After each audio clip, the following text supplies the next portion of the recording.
We have a fear that we think we're begging for business. When we create a certain habit that has brought us success, then we really have a hard time adopting something new. There's no point to work 100 hours to make 100,000. We devalue ourselves, real estate agents tend to drop the ball. A good call should actually be broken down in 3 kinds of steps. My name is Dimitrios Rounis. I've been with the agency for 10 years. I started as a broker. I've been in this position for about 7. What I love the most, to be honest with you, I guess because of tradition, culture, and the background, I like loyalty, family. I like things out of the ordinary and sometimes the ordinary. I like things done with ease. I also like it when there's a structure and there is a to-do list. That's about it. So I really think that experienced brokers do need the coaching on the phone because of the way the industry changes so quickly year in, year out. We're used to certain ways that have brought us success, and sometimes we have a hard time using things from outside the box. And when we create a certain habit that has brought us success, then we really have a hard time adopting something new that can work. So in an intense boost program, what happens is that I personally help everyone overcome the fear of calling people. We have the impression that when we reach out as real estate agents for business through people that we know, we have a fear that we think we're begging for business. But in reality, when you have a structured way of approaching people in a professional way, then you're actually projecting that you're a professional.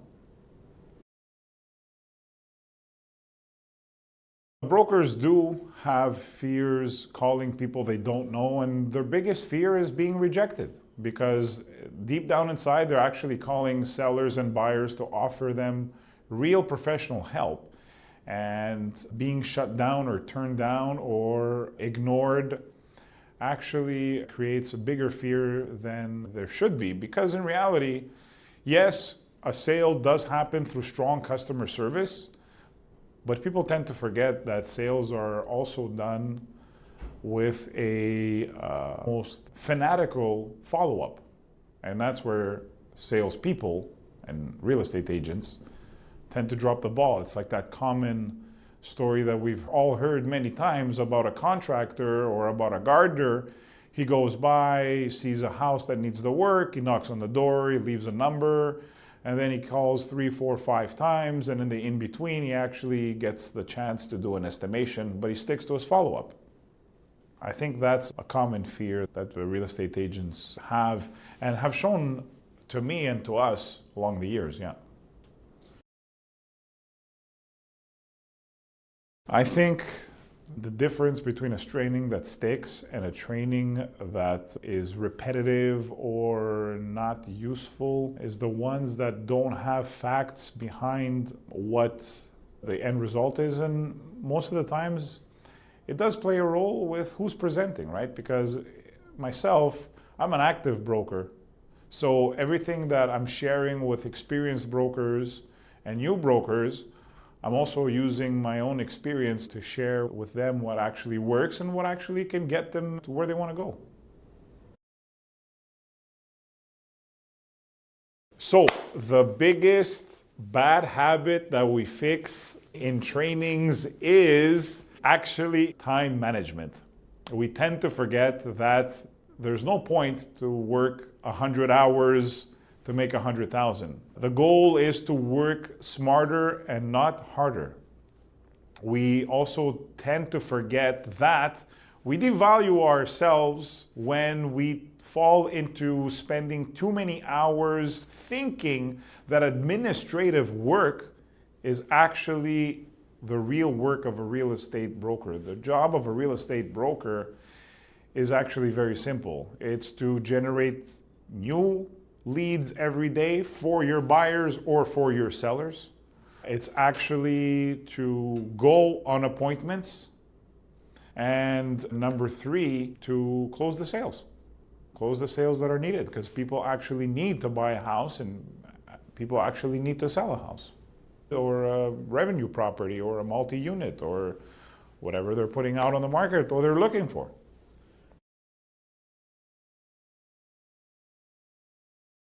So we are of the luckier agencies. We actually have a colleague of ours that is devoted purely for compliance in our agency that can actually allow you to do your work and have peace of mind because someone does know the do's and the don'ts and someone is actually qualified to look out for you. So a tip that I can give a brand new broker is for them to remember that as a real estate agent, you're starting your business like any other business.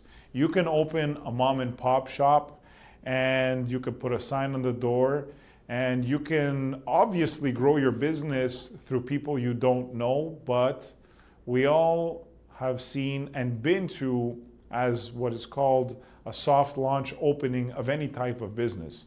A very good advice that I can give a new broker is stick to the people and show them that you have developed a professional career as a real estate agent and show them the professionalism you bring to the table and the skills, and that will definitely help you grow your business because deep down inside, you have to grow your business by prospecting, as it is also at the base a sales job. So a good call should actually be broken down in three kinds of steps. So the first one is a proper professional introduction.